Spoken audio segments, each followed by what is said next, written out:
to see you. All right, so let's close our eyes for a second. Invoke Lord Dhanvantari.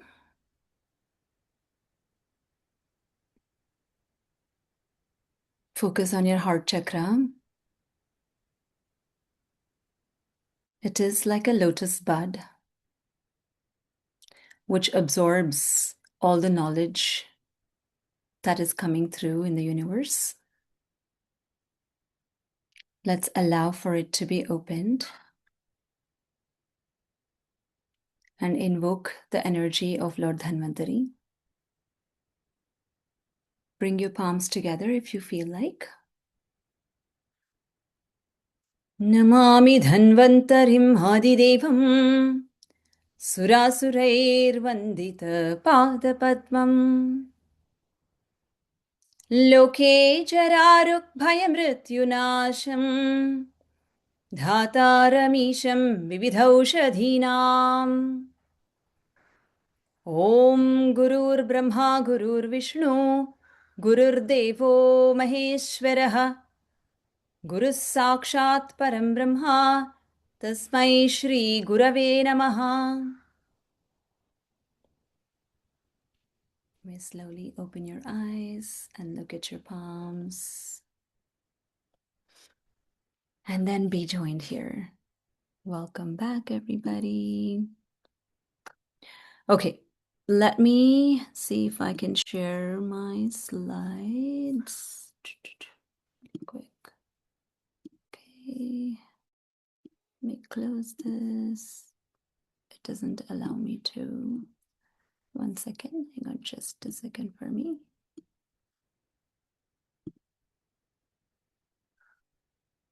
Okay, this one right here. Okay, share. You're able to see the slides? Okay, excellent. So we're all here to understand what our liver is telling us about our digestion, skin, fatigue. Why is it very, very important? Liver is actually considered as the main, in Ayurveda, this is called a anga, which is an organ, and it is the main organ of the Mahashrutas is what we call. I know I'm using some terminology here. Mahashrutas here is the entire gastrointestinal tract, and out of the entire gastrointestinal tract, liver, which is called Yakrit according to Ayurveda, is considered to be the main organ, and that is why it is very busy. Actually, according to Sanskrit, the meaning of this, there is a origin of the meaning. Yakrit is the meaning of liver. The word liver means yakrit. Ya means very, very active. Krit means constantly doing something. So this is the busiest and the main organ out of our entire gastrointestinal tract. And that is why it becomes important to protect it and see how we can protect it, right? Now, so it rarely speaks through just one symptom. It can be multiple things that happens when liver is slowing down or it is speaking. It does not speak in a way of, if the blood pressure is there, you have a blood pressure reading and you'll know what happens. It is not one symptom that liver speaks in. It can be in the form of fatigue. It can be in the form of heaviness after meals because it's involved in digestion. It can be where skin changes are happening and itching is happening because blood is involved. It can be in the form of hypercholesterolemia, or it can be in the form of hyperglycemia, which is why whenever clients come to us for diabetes, we also look at the liver because gluconeogenesis and glycolysis, all of that is happening in the liver. So it's important we look at the activity and the capacity of the liver and allow to give the herbs to activate it as well. And skin, again, the skin changes, the pruritus, all of that can happen. So these are all like a small warning signs that our body gives us. And then we're like, okay, something is off. What can we do about the liver is what it has to trigger. Yeah. Now, we're going to break this down in three ways. The entire conversation, we're going to break this in three ways. How does Ayurveda understand the modern liver? Because when you look at liver, there are many different tests that are happening, and only when the tests come out to be a little bit higher, like the AST, ALT, bilirubin, is when the doctors will be like, okay, now let's do something about it. But what is it that Ayurveda talks about? What are the premonitory symptoms that Ayurveda talks about? Is what we will discuss today. And we will also discuss what is causing this burden. What are the causative factors for this to either give up or to slow down? What are those causative factors? And we will go ahead and understand those causative factors. And then, what is the support that we can give when you see these signals, when we're seeing these warning signs, these small signals? What is the warning sign that we're going to do? So that's how I have divided this talk in such a way. And again, if you have any burning question in between, you're more than welcome to ask me, and you don't have to wait until the end. It's more of a discussion. I don't want it to be like, me just talking for the next 1 hour. I want it to be more of a discussion. If you have any topic or any terminology, if I talk anything that you don't understand, please stop me and ask me questions in the chat. I'll be happy to answer that. Yeah, because there are veterans in our room today. We have people that have been attending for the past year, and they do understand the terminology. So I might want you to stop me if you don't understand anything. Now, we said Yakrit. Again, I want you all to remember Yakrit as liver. These are all synonyms. It is the ongoing transformation that is happening in the body continuously. You eat your oatmeal in the morning, and that oatmeal is being converted into plasma, and that is again being converted into blood, and that is again converted into muscle. The mechanism behind this transformation is liver, because that is the main organ that has all the enzymes that are being released, which breaks this down and creates this transformation. Now, remember this. So we wrote here rasa, which is the nourishing fluid. Rasa is the plasma. Imagine that it is the first liquid that is flowing in our body, and that is the plasma that is formed as soon as you eat your food. That food is becoming your chyle. The breaking down is happening, and this is the necessary fluid that flows through the body that carries the nutrition. And then there's something called Ranjaka Pitta in your Yakrit, in your liver. There's something called Ranjaka Pitta. Pitta is one of the bio element, which is akin to fire, which is akin to heat element in the body. And this gives the color to this nourishing fluid and becomes your Rakta, which is your vital blood tissue. Now, do we all know where does oxygen stay in our body? When we breathe, and all our organs, their smallest of the smallest area of our body, is getting oxygen. What is the phenomenon that our entire body is receiving oxygen? Can anybody give me an answer? Let me see, there's something in the chat. Aloki, very good. Blood. That is how oxygen is carried. It is called Rakta. Rakta is blood, and it carries what we call Jivana Karma, which means it carries the life force for the body. Only because blood is able to carry oxygen throughout the body, the life force is carried throughout the body, which is why when we go into, like a cold area, and if you get numb, you don't feel that area, right? Because blood flow is constricted to your extremities and you do not feel that area. So imagine that life force. Why am I saying this? If this transformation is not happening, then if this transformation is not happening properly, then the quality of this particular blood tissue is going to be compromised, which means the nutrients, the oxygen, immune factors, all of it that the blood is carrying is all going to be compromised. Now, that is not seen in the very first step.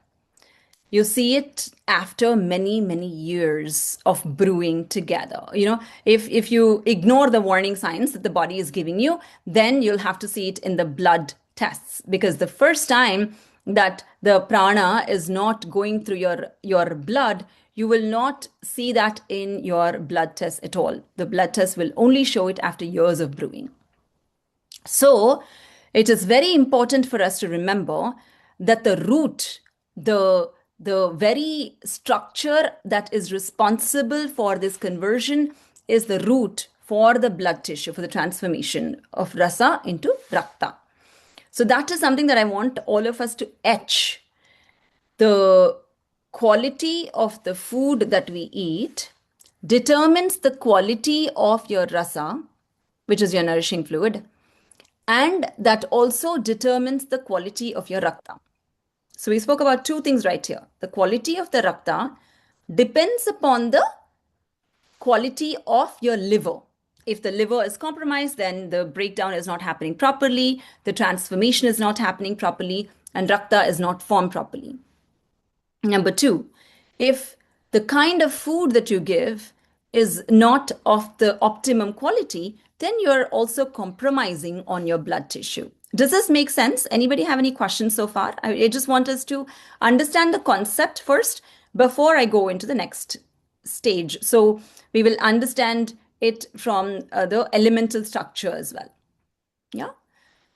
Okay. Now, another very important thing that we should remember here, I'm just going to go back right here about the transformation, is that liver is responsible in generating the heat element, which are the enzymes responsible for breaking down.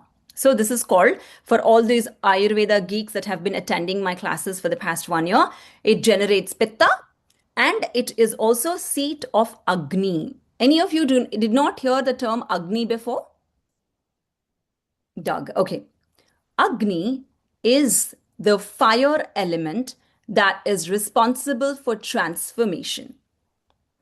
And liver is known as the seat of that fire that is responsible for that transformation. Now, this Agni here, which is fire element, is not like the sun, which is like the scorching sun. If it's like a scorching sun, then it burns everything. Imagine this like a steam, where it is constantly converting and transforming things. Yeah. So that is the seat of this fire is liver.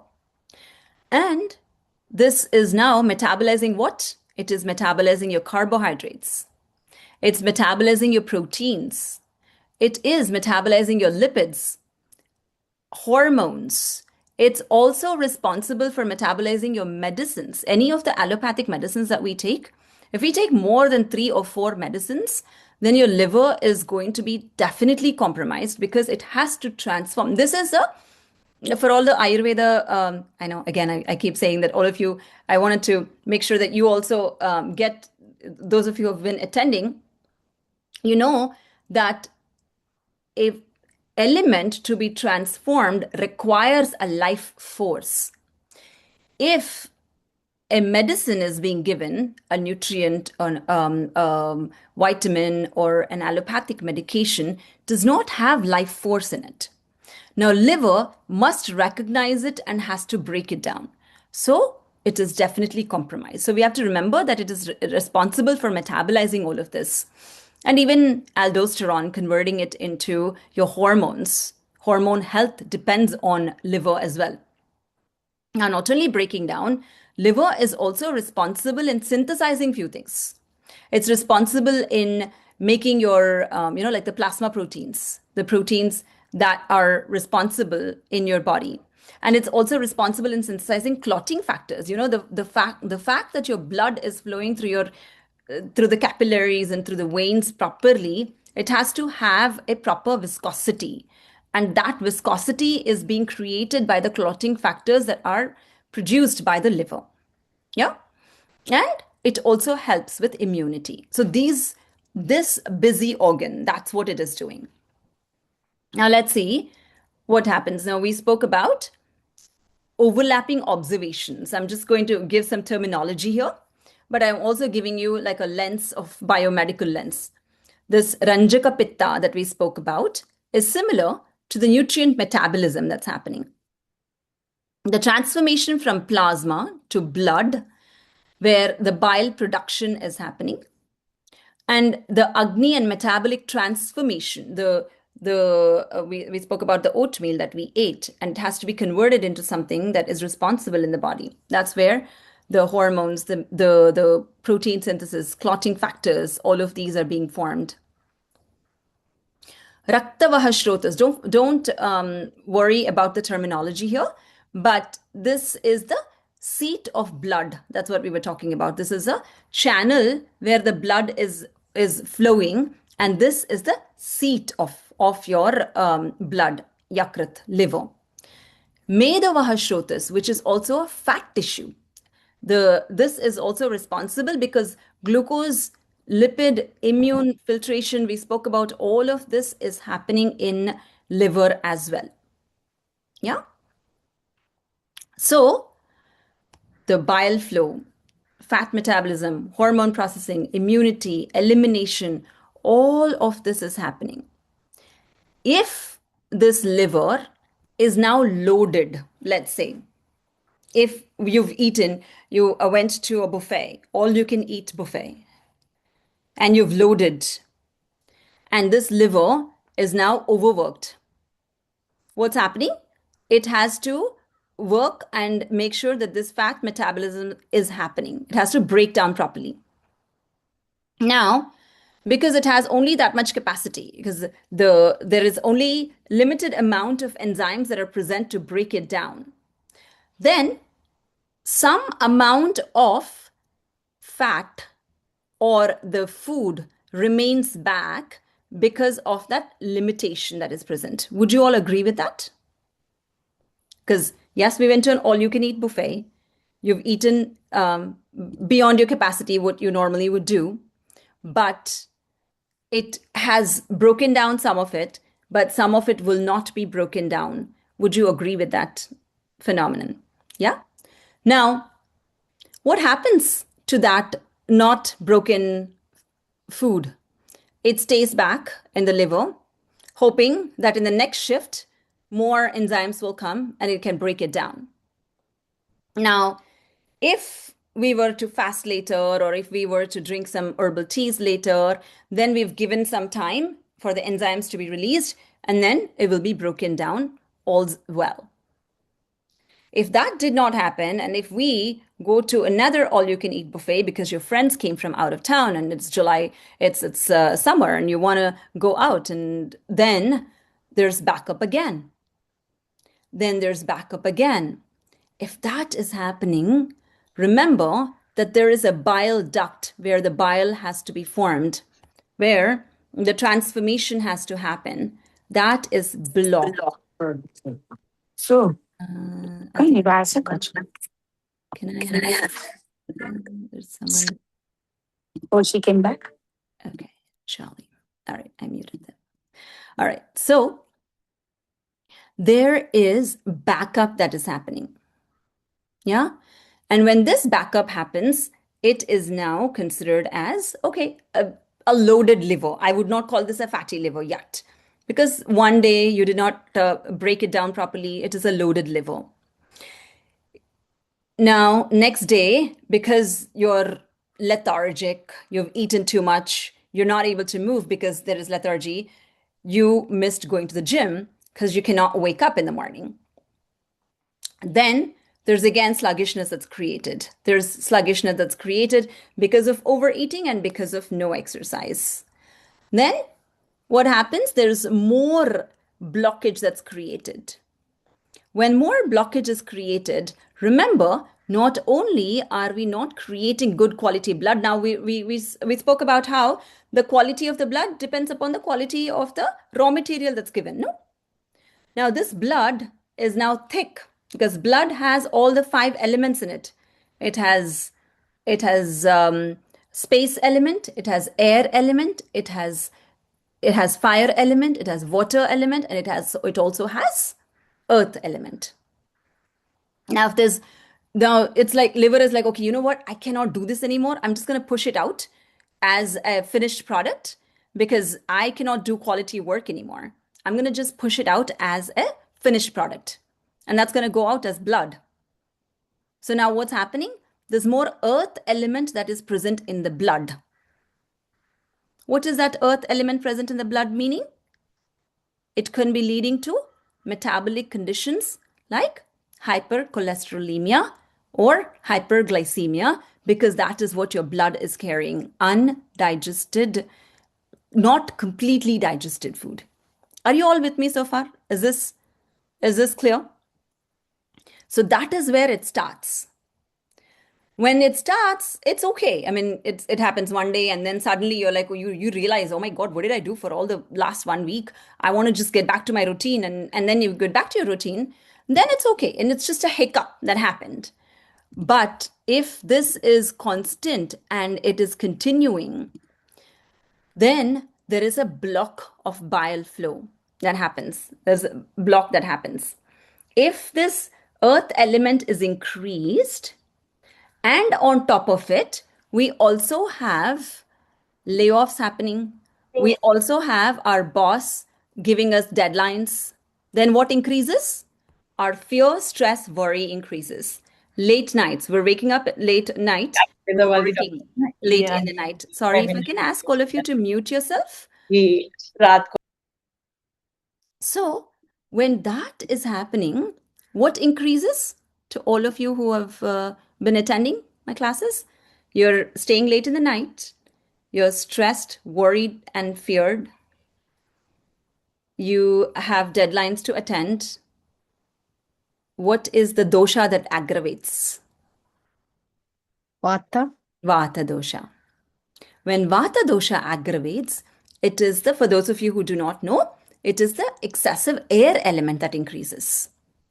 So, metabolism is slowed down because of the earth element, but mentally there's a lot of air element that's created. Now what happens? This air element can go and block this earth element and can create what? It can create bile stones because air can always create, it can remove the water element from this earth element, and it can solidify it much further. Imagine you're making a flour and you're making a dough and you expose it to air. What happens to the dough, right? It solidifies. So that's when gallstones or bile stones happen. The slushy bile is what they call. The slushy bile or gallstones can happen because of this reason. I see the Banti is very confused. Are you okay? Okay, good. Yeah, I guess I was looking through my notes and I was wondering how elimination kind of works with this kind of overloading of the liver. Do any of the other systems at all compensate, or does it just all Yeah, shoot good question. Good downstream? question. We're going to come to that. We're going to come to that. We're going to come to where how Langhana works, and how is it that we're going to allow for this elimination to happen. There is ray of hope. So, so I'm just going through the phenomenon of what can happen, right? So this slushy bile can happen, gallstones can increase. Now you are tired. You then are exhausted because there's brain fog that happens when there's excessive, all of this earth element is increases, brain fog happens. When brain fog happens and you have to work late in the night, what do you normally resort to? What is the most common thing that people resort to so that they can stay up and they can work through the night? Yes, there you go, Suhani. Caffeine. So it can be your caffeine, it can be your Red Bull. So then what is the property that is now increasing? With caffeine and with Red Bull, with trying to stay awake, what is the property that increases? It's pretty heating, isn't it? Exactly. And Ushna, Tikshna, which is the heating element, increases. Now, liver already is a hot, it is a hot organ because there's metabolism that's happening, there's enzymes that's happening. It's already a hot element. Blood is there, it's already a hot element. And you're heating it further. When you're heating it further, there is aggravation of undigested food, there's air element. That is when blank increases in the body, which is the most important thing, which is the most common thing that is, the buzzword. Anybody here can say that buzzword? Acidity, yes. Free radicals. Free radicals increases, but there is you don't have to go that much also. It's super easy. It's very, very common. When there is heat increases, yes, but this ama is changing into something else now. This is ama, yes, but this ama is changing into something else. As ama is formed when the earth element has increased, already ama is there. Debanti, your 10 on 10. Inflammation is the most common thing that has aggravated now, right? So it does not happen just with the heat element, because if there's just only heat element, it only depletes everything. It just increases the heat in that. But if there is ama already and heat is there, that is when we call it sama pitta. That is the inflammation that is increasing. That inflammation increases now. So now from fatty liver, which was fat, it turned into inflamed liver. Itis, hepatitis, right? From fatty liver, it can turn into inflamed liver. Now, if we don't catch it at this point, and now this is when you see acne increasing, you see acidity increasing, you see that there's burning that's there, you see that there is hot flashes that can increase, you see that skin, it's easily, you're exposed to sun and you see sun allergies, all of that can happen, eczema can happen. Now, if we don't catch it at this stage, then there is now more heat element and air element. And that heat element and air element is now going to deplete your liver, because what are the cells that are present in the liver that is doing all of this phenomenon are known as hepatocytes. Now, because the increased heat element and the increased air element is just it's depleting the water. When it is depleting the water, what happens to the cells? They degrade, they die. That is called necrosis. That is when fibrotic tissue is replaced by the natural, normal hepatocytes. That is when you're not able to process anything anymore. The liver is now transformed from a blood tissue, which is like a spongy tissue, spongy organ, into this hard fibrotic structure.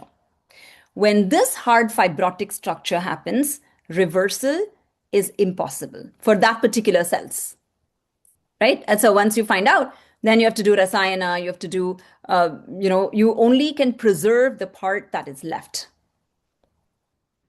So I just want us to go through all of that, the transformation, the fat metabolism, blood, the bile flow, gut digestion, elimination. Now, immunity is also compromised. If you're seeing that immunity is compromised because immune factors are being formed here, major leukocytes are formed here, and the hormones are not functioning the way it is supposed to.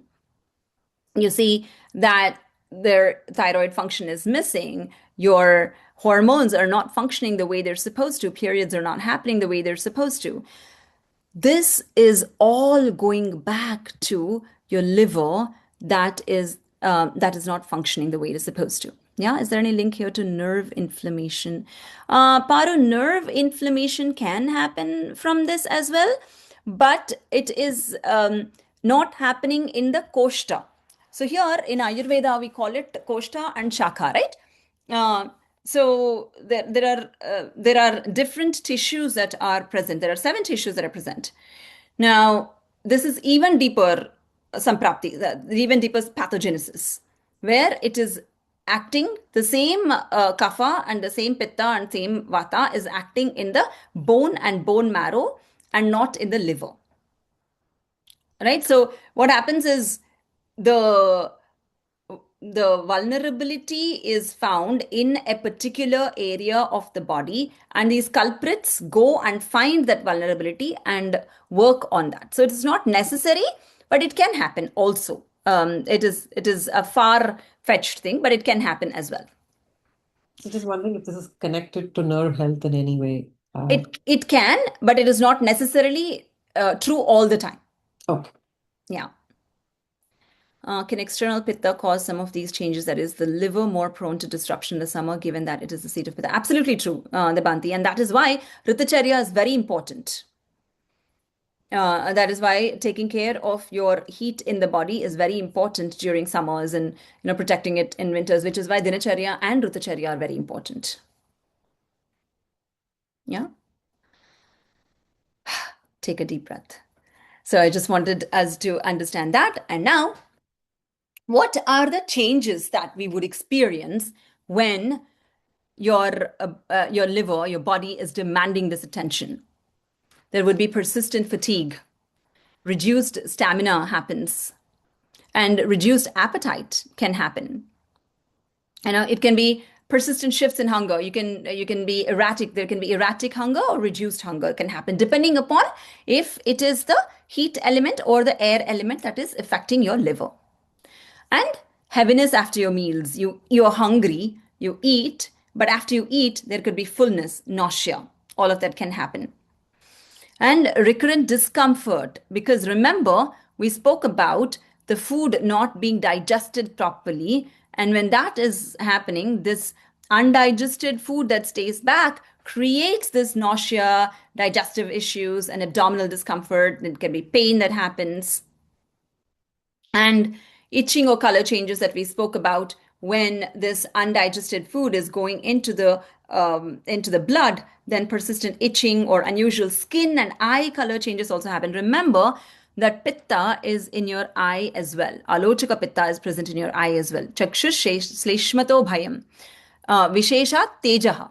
So your eye is also affected when your liver is affected, which is why jaundice, when hepatitis is there or jaundice is there, you see there is yellow discoloration of your eyes, yellow discoloration of urine, yellow discoloration of stools, and yellow discoloration of skin.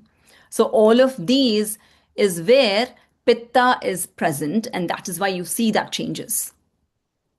And you see metabolic changes like the blood sugar, cholesterol, all of this can happen, weight changes or fatty liver risk patterns, all of that can happen. Yeah. So we spoke about, we touched upon how and where all of this is happening. Right? We said it can happen from multiple different directions. Let's talk about the food. First, kapha building food. If you're eating heavy, or if it is oily, or if it's deep fried, cheesy, cold, these are the foods that can be taxing your liver. Now, I am not saying that you should never touch these. Again, I want to be very clear. If you are already compromised and if your fire is not able to handle this, then this will be a problem if you're continuously using this all the time. Life is to have fun. You can always have your gulab jamuns, you can always have your cheesecake and have fun with it. But it cannot be your routine. So that's what I want to reiterate. Now, number 2, the pitta, the spicy, salty, sour, fermented foods, alcohol, these all increases your ushnata in the body.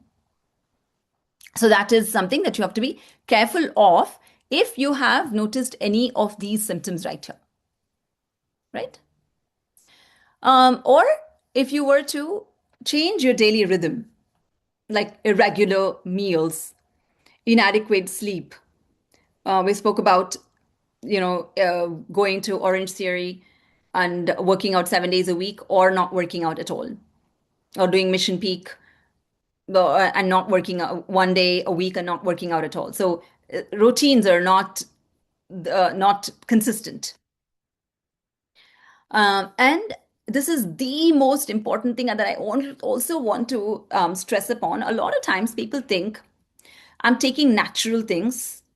I just want to take it. I mean, sometimes I have clients. I actually had one client who got, they were taking 16 Ayurvedic herbs when they first came in to me also.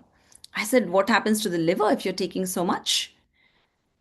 Even that, just because it's natural does not mean that your liver is able to handle it. Your liver is able to handle the food that you're providing.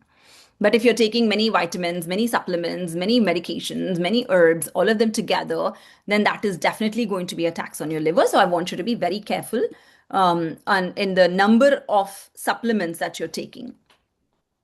Metabolic and infectious factors, viral infections, hepatitis A, hepatitis C, all of this can happen if you're exposed to any of the virus. If you go, food contamination can happen. So that is one of the reasons for why metabolic and infectious factors can happen.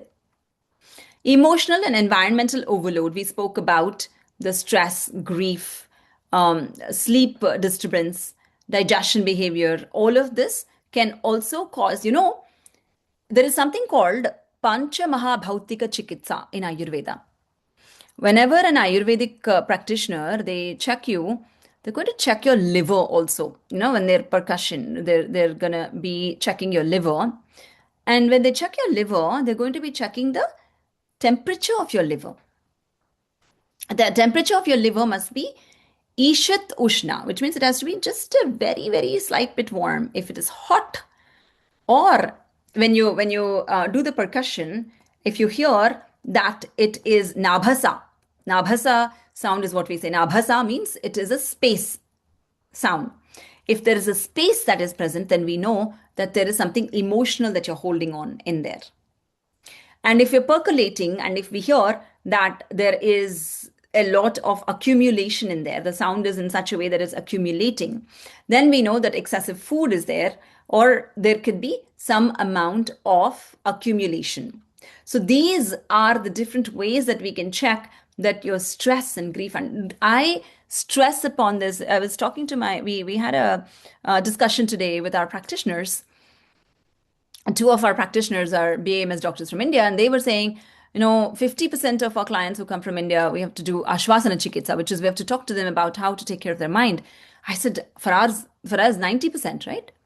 Because this is a lot. I talk about this a lot because physically, yes, if I give a protocol, if I say, don't follow this food to the T, everybody follows. Don't follow this lifestyle to the T, everybody follows. But I say, do this pranayama, do this meditation, then that becomes very difficult. This is practicality that I'm seeing.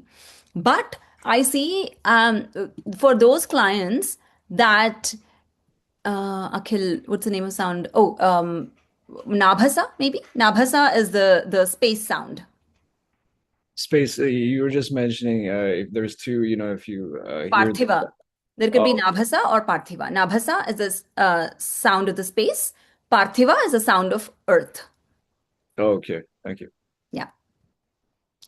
So again, going back to the stress and grief that we hold on in our liver also, and it has to process the emotions as well. Remember, every time you have a thought, there is a neurotransmitter that is released. There is either cortisol that's released, norepinephrine, epinephrine, adrenaline, or it can be oxytocin or dopamine. Anything that is released has to be processed. And that processing we spoke about happens in the liver. And if that's not processing properly, it holds on to it. And the amount of thoughts that we have is much, much more than the amount of food that we eat. So the processing has to happen, which is why it is important that you use methods to process in your liver, which is the breathwork and meditation, which is what we talk about in the clinic the most. Yeah. So imbalances develop as a process, not as a single event. We spoke about that, where we spoke about unsuitable inputs. We spoke about all the different things that we're exposed to. Those are all the unsuitable inputs. That unsuitable inputs reduces the efficiency of the liver because of the overworking. Imagine all of those employees working at all the big companies right now who, I always say that the big companies are allowing the hospital business to thrive, unfortunately. We see that a lot. So that reduced efficiency that is happening in the liver, and then ama and incomplete processing that has happened for months or years together. Remember, you are not going to be able to see this in your labs until it has been several months or years. Then there is going to be channel disturbance. And we spoke about when the blockage happens, there is backup that is happening. And in that backup, we're trying to give hot or dry elements. That stagnation happens. We spoke about gallstones happening. We spoke about sludge happening. That is when we see the systemic symptoms. Remember, all of these 5 things has to happen before you actually see the symptoms. And then you go to the doctor. What if we're being mindful of everything that we put inside? What if we're being mindful of all the whispers that our body is giving us? Then we don't have to rely on all those 1,000 tests that are present. We don't have to rely on that doctor's appointment, which we would never get. And doctor's appointments are like lotteries right now. Right? So that is what I want all of us to understand about the liver. So some signals call for conversation, others for prompt care, like persistent fatigue. Yes, you want to come and talk about it. Loss of appetite, recurrent nausea, abdominal discomfort, unexplained itching, changes in digestion or stool. These are all like the warning signs. You want to go and see your doctor. But then again, unfortunately, if nothing is seen in the labs, then they cannot do any kind of intervention. But you can talk to an Ayurvedic practitioner that will be able to address it. They will be able to see, okay, what guna is increasing, and then allow you to remove that guna from there. But if you're seeing any of these, yellowing of the eyes, dark urine, abdominal swelling, could be because of ascites. Because what's happening is there's backup that's happening, and all the food is bypassing the liver, and it is all stored in the peritoneum, and your abdomen is just swollen like this, ascites. And when that is happening, portal hypertension increases, and it bursts the veins in the esophageal region. And when that bursting happens, then blood comes, blood vomiting can happen, or because of this, there is a lot of pressure on your capillaries, unusual bleeding can happen, bruising can happen, because the clotting factors are not being formed. The viscosity of the blood changes and it can easily bleed.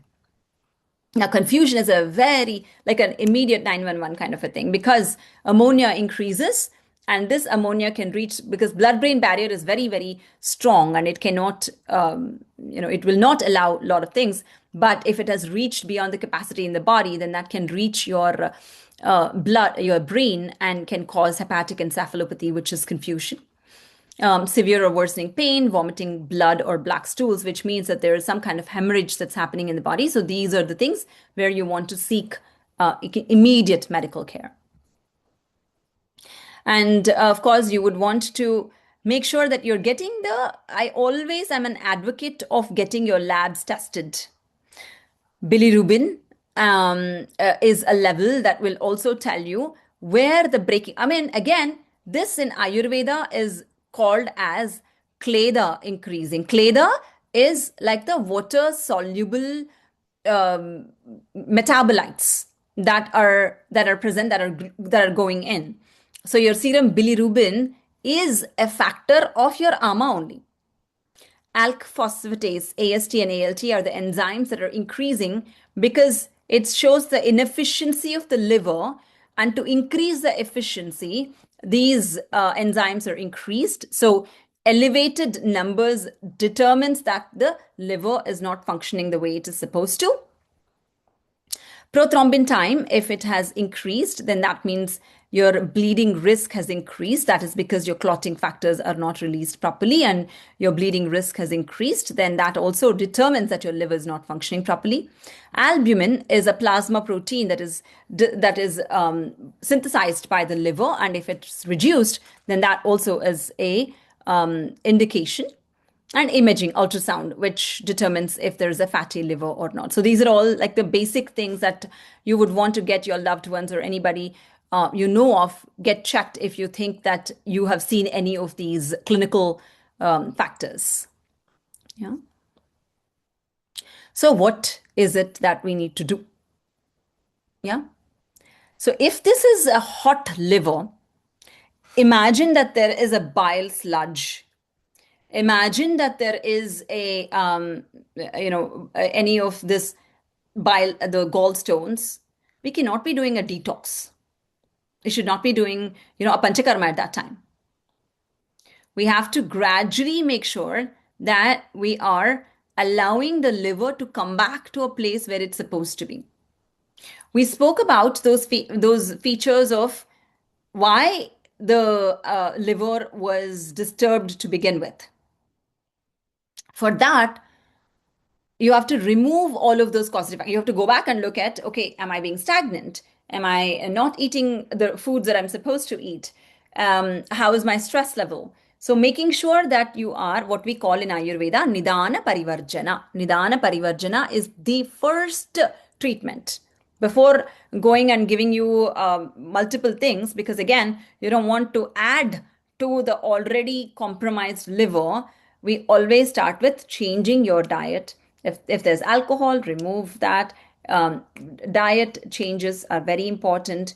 And then making sure that elimination is happening the way it's supposed to. A lot of times, there is blockage, there's constipation that can happen. This is one of the biggest reasons for why a backup can happen.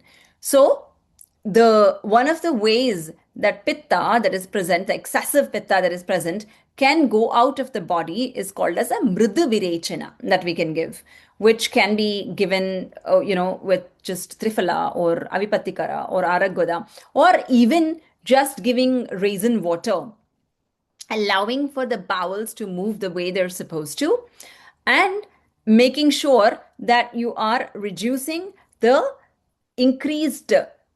I talk about two kinds of heat. A lot of times people are like, oh, fire is important. If I'm eating, the spicy food, I'm increasing my fire. You have to remember, kitchen fire is good, not the forest fire. If there is forest fire, it's going to burn you. And that forest fire must be doused while you're protecting your kitchen fire. So that is what we are trying to reduce. For that, we try to give you, you can give like a cilantro smoothie. You can do like a cilantro kale smoothie in the morning, like a shot. That is something that you can do. Or you can do like a coriander water, which is also very, very good. Or you can do the raisin water in the night, which is also allowing for the elimination to happen, along with removing of all of these unnecessary causative factors. And there are certain herbs that can be given, and of course the herbs has to be given when the clinician is looking at you. But some of the herbs that are excellent and extremely good are going to be guduchi. Guduchi is one of the very important hepatoprotective herb that is given so that it can remove any of the unnecessary pitta in the body. Another very, very important herb that can be given is Bhumi Amalaki. Bhumi Amalaki or Amalaki. Bhumi Amalaki or Amalaki. These are the herbs that can be given so that the pitta that is aggravated is reduced and the ama that is increased also is reduced. So Bhumi Amalaki is one of the other important dravya. Or even plain triphala. You can give triphala along with just the raisin water that we spoke about so that mridu virechana is happening. That is also another one. And another of my favorite is Trivrit or Avipattikar. These are all the things that I can give depending upon what is the dosha that is present. That is how we give. Now, the main thing that I stress upon is looking at the causative factor and removing that causative factor, and remembering that we have to always look at the signals that our body is giving. It is not the practitioner that is taking care of you, it is you that's taking care of yourself. And are you following the mindful practices that are given to you? Are you following the food and the lifestyle that's given to you? Then comes the herbs and detox. These are all like the secondary for me, actually. These three, if you do it, then you're able to protect your liver, and that is going to be protecting many other things. I mean, of course, when we spoke about things that liver is destroying, if you're protecting it, imagine you're protecting your digestive function, you're protecting your hormonal function, you're protecting your blood, you're protecting your eyes. All of these are being protected just by protecting your liver, right? Sleeping on time, because your pitta kala is between 10 p.m. to 2 a.m. If you are not sleeping during that time, and if you are consuming caffeine to wake up and finish your task at that time, these are all the things that will aggravate things. So maintaining that proper dinacharya and proper ritacharya is going to be the way of managing it. So hydration, appropriate to the individual, gentle movement. Main meal is easier to digest. Eat without rushing, like having fiber, protein, vegetables, suitable fats are also important. A lot of times people, I saw someone, they were like, protein is like the most important thing. But no, let's not just look at protein. Are we eating wholesome food? And again, what is your thought like while you're eating your food? That is also very important, because remember, we spoke about how liver can be taxed if the emotions are high. So what is your status of your mind while you're eating you're eating your meal? Then lighter dinner when appropriate. Avoid very late, heavy meals, and consistent bedtime. So when you do this, you don't have to go for a panchakarma, you don't have to do this. If you do this consistently, along with the mindful practices. So then, depending upon your constitution, current imbalance, Agni, digestion, bowel patterns, sleep, stress, food tolerance, medical history, medications, laboratory findings, all of this, then you can be given like a protocol which involves what diet you need to follow, what lifestyle you need to follow, what herbs you need to take, if there's any detoxes that are necessary, that can be given. So that's that. Just wanted to give you a brief overview of what liver is. So if you have any questions, I am happy to answer. We have 6 more minutes, and I'm happy to answer any questions that you have. I can just stop share so I can see you all. I had a question. Yeah. Oh yeah. So if in terms of the different body types, so for example, let's say somebody who's a kapha body type, does this present itself differently, like the symptoms or some of the foods that somebody should be eating? Yeah, absolutely, Akhil. So what I spoke about today is more about tridosha, right? It's universal for everybody. Oh, okay. But if you have a kapha personality, and if there is fatty liver, let's say, then you have to be ultra careful with the type of foods that you're eating and with the exercise that you have to be doing. So you have to be doing much more than a pitta or a vata personality, because your metabolism already is compromised. However, you have to remember that there is prakrita kapha and there is vikrita kapha, and that's why I don't go into doshas so much. Because if I say just a dosha, and it cannot be universal for everybody. How can one principle be universal for all kapha personalities? Because kapha it has many different guru, shita, snigdha, sthira, sandra, manda. With all of these different qualities, it can cause any of these changes that are happening.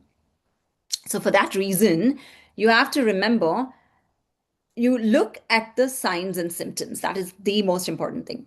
And when you start seeing any of these signs and symptoms of increased lethargy, sluggishness, and slowness in the digestion, and no appetite, these are all the signs that kapha has aggravated. Then you know that, okay, now I have to make sure that I'm doing the lifestyle and the foods which are kaphagna, which means reducing kapha. However, kapha is the most important dosha that gives you bala. For your tissues to have strength, kapha is important. We cannot shun it away. So you have to eat it in a proper balance. I don't know if I answered that question, Akhil. Yeah, that makes sense. Yeah. Debanti. Could you talk a little bit more about Ritucharya that is supportive for the liver, particularly in the summertime? So the Ritucharya that you want to do particularly in the summertime, is our Agni is very low during summer, actually, compared to winter. Winters, we have more digestive fire. If you actually observe yourself, your digestive fire is less because your pores are open. So you want to eat less I can give you in 30 seconds. Normally that Ritucharya would be like a full webinar. But you want to eat less during summers, number one. And you want to make sure that you're not exposed to heat so much, because when you're exposed to heat, that's the exposure that you're having. And very important thing is you cannot be drinking cold water, because what happens is you're going into sun and you want to be eating ice creams and cold water. You already have less digestive fire, so this cold water and this ice creams are dousing down your fire even further. So remember that you're going to be including coriander water, rose water, vetiver roots water, hibiscus water. Or any of these are going to be beneficial so that you're cooling your body. But do not include cold water and ice creams. And making sure that you get enough sleep as well. A lot of times you have, daylight is much more and you're doing activity, but you want to make sure that you're sleeping well. And bala is less. Because your digestive fire is less, your bala is less. You cannot be exercising much more in summer. And summer is the time that we go out and we work out so much, because it's daylight so much and it's nice weather and you go out. So make sure that you're not working out beyond your capacity in summer. You have to protect your bala because you're not eating more and your energy is less. So these are all few things that I can say in 30 seconds.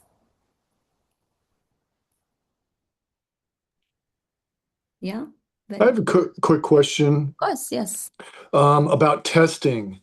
Is Western test going to give you what you need, or do you need to get special tests that you were talking about? So Doug, it's not necessary that I need that, or an Ayurvedic practitioner would not necessarily need Western labs for us to be able to, because we look at what is the dosha, what is the dhatu, where is it effective. So these are all, our parameters are different than the Western parameters. However, Okay. this is going to be beneficial for you to be able to compare before and after. And that is why it is not going to be necessary for us to be able to diagnose. It is able to benefit you to look at what is the change before and after. Okay. Great. Thank you. Absolutely. Arpit, yes, we will share the recording as well. Good. So it is 7 p.m. I hope that this was beneficial for you. And we will see you again next month. I hope to see you all. If you have any topics that you think you want to, there was some questions. Oh, you missed raisin water. Okay. Raisin water, black raisins. It's always black raisins. Take half a fistful of black raisins. Make sure that you wash it, and so that any residue there is removed. You boil it in 2 cups water. Bring it till half a cup remains. Squeeze the raisins, filter, and drink that water. Okay. Excellent. So if you have any new topics that you would like for me to cover next month, I'd be happy to. We are actually thinking to do like a meditation session. One of my practitioners has done masters in yoga and breathwork, and we've seen so much improvement. Today she was like, why don't we do one session on breathwork, doing pranayama, is what she was suggesting. I don't know how many of you would be interested in it. I know some of you are already, avid doing pranayamas and meditations, but I'll do a poll maybe and see. Okay, so interested. Yes, yes, I see. Yeah, because this is something that we've implemented in the clinic, one-on-one sessions, and the changes that I'm seeing is tremendous. And that's why today she was suggesting, why don't we do that? So I just thought that I'll ask, or maybe I'll send a poll of different topics and you can choose from that. And Bhavani here and Debanti, they're all seniors in doing meditations and pranayamas. So that's why I wanted to check if that would be interesting for all of you. Hey, I have a quick question. I know we've done, Sure. does Gond Katira help with cooling the body? And if so, how- Gonkatira does help with cooling the body. Yes, it has cooling properties and it also has binding properties. So you want to make sure that there is proper digestive fire and you want to eat, very small, like a small amount. You soak it and eat it in the morning, and that will be beneficial for collagen. But make sure that your digestion is well when you're eating it. Okay, and you can take it daily? Yes, you can take it daily. Thanks. Sorry, I didn't get what is it called again? Gond Khatira. Gond Katira. Okay. Thank you. Yeah, absolutely. All right. I hope Thank you all you. have a wonderful evening. I will see you next month. Thank you. Bye. Thank you. everybody. Bye. Thank you. Absolutely. Thank you. Thank you. Bye, everybody. Thank you.